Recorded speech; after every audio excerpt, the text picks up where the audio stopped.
sa amin pong mahal na tagapamahalang pangkalahatan, kapatid na Eduardo Manalo, at sa amin pong pangalawang tagapamahalang pangkalahatan, kapatid na Angelo Iranyo Manalo, at sa inyo pong buong sambahayan. Nagpapasalamat po kami at nagpupuri sa ating Panginoong Diyos sa pagsapit po ng ika-112 anibersaryo ng Iglesia ni Cristo. Hayag na hayag po ang patnubay at pagmamalasakit ng ating Panginoong Diyos sa kanyang bayan sa mga huling araw na ito. Ang buong iglesia po ay patuloy na nagtatagumpay at nagniningning.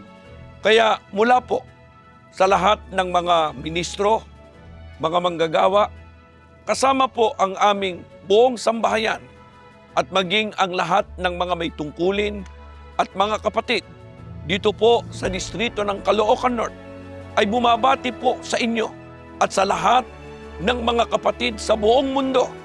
Happy anniversary po!